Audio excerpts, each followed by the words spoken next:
کیا گائے کے گوشت میں بیماری ہوتی ہے؟ گائے کے گوشت میں بیماری پہلے نہیں ہوتی تھی. جب سے انڈیا میں ہندوؤں نے مسلمانوں کو مارنا شروع کیا تو وہاں بعض مولویوں کو خیال آیا کہ اس طرح کی جعلی روایتیں, جو کتابوں میں تو بہت ساری جعلی روایتیں وہ نکالنی شروع کی ہیں. جی گائے کے دودھ میں شفا ہے اور اس کے گوشت میں بیماری ہے. استغفر اللہ تو بولی. گائے کے گوشت کا تو قرآن میں ذکر ہے. گائے قربان کرنے کا سورۃ البقرہ کس کے اوپر ہے؟ بقرہ کہتے ہی گائے کو ہیں. تو اللہ تعالیٰ نے بیماری والی چیزیں آپ کو کھلانی ہیں.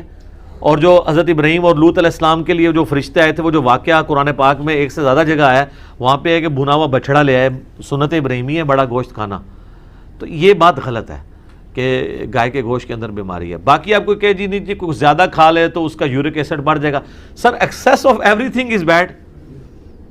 شہد جس کو نس قطعی ہے قرآن میں آیا کہ اس میں لوگوں کے لیے شفا ہے, لیکن اگر کوئی شخص جو ہے شہد کی روزانہ 10 چمچے صبح و شام چاٹنا شروع کر دے اور اس کے جسم کے اوپر بڑے بڑے پھوڑے نکل آئے گرمی کی وجہ سے, تو وہ کہے گا کہ شہد کی شفا ہی ختم ہو گئی ہے. اس طرح تو نہیں ہوگا نا. یعنی ہر چیز اپنی لمٹ کے اندر شفا ہے نا. تو گوشت کے جو ہے وہ, بلکہ گائے کا گوشت تو سر بہت طاقتور ہے. آپ ذرا ہندوؤں سے پوچھیں کہ وہاں پہ بھی اگر کوئی بالر آیا ہے نا انڈین ٹیم کے اندر تو مسلمان ہی آیا ہے, کیونکہ وہ لوگ ویجیٹیرین ہیں, گوشت نہیں کھاتے ہیں, تو طاقت ہی کوئی نہیں ان کے اندر. ٹھیک ہے نا.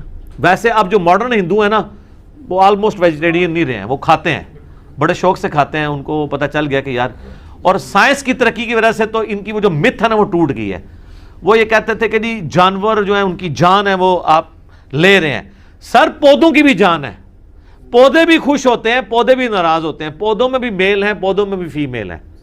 یہ بھی چھڑ دو, اب آ کھاؤ. ہاں بیکٹیریا بھی لے رہے ہیں. سر آپ کے معدے میں یوزفل بیکٹیریا ہیں جو آپ کے کھانے کو ہضم کرتے ہیں. ٹھیک ہے نا. آپ کا کوئی جسم میں کوئی 1 اسکوائر انچ بھی نہیں جہاں پہ بیکٹیریا نہ پل رہے ہوں. ٹھیک ہے. آپ ویسے بھی اگر کوئی چیز ایسے چاٹتے ہیں نا, کوئی بھی چیز, تو کئی بیکٹیریا جو یہاں پہ تھے بیچارے وہ تھے, وہ آپ کے اندر چلے جاتے ہیں. تو وہ اس طرح سے آپ یہ جو جین مت کے ماننے والے ہیں وہ ننگے پاؤں چلتے ہیں. وہ کہتے ہیں جی ہماری وجہ سے جو ہے نا وہ کوئی کیڑا نہ ہمارے پاؤں کے نیچے آ جائے. کیڑے تو انہوں نے دیکھ لیے, جو کئی چیزیں جو ہیں انسان کا امیونٹی سسٹم اتنا یعنی زبردست ہے کہ یہ تو وائرس کو مار دیتا ہے جنگ کر کے. تو آپ تو روزانہ کروڑوں بیکٹیریا کے قاتل ہیں. آپ کا جو امیونٹی سسٹم ہے تو وہ آپ تو چند ہزار کیڑے بچا رہے ہیں, جو اتنے بیکٹیریا آپ مار رہے ہیں. ٹھیک ہے.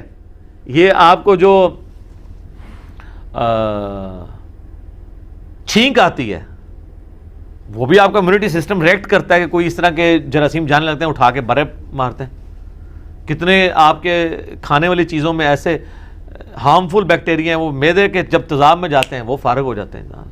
تو یہ ساری نان سائنٹیفک باتیں تھیں, اس لیے مٹی پلید ہو رہی ہے. اور صرف ان کی نہیں ہو رہی ہے, جس طرح مسلمانوں کے اندر بابوں کی کہانیوں کی مٹی پلید ہو رہی ہے نا, تو ان کی بھی ہو رہی ہے.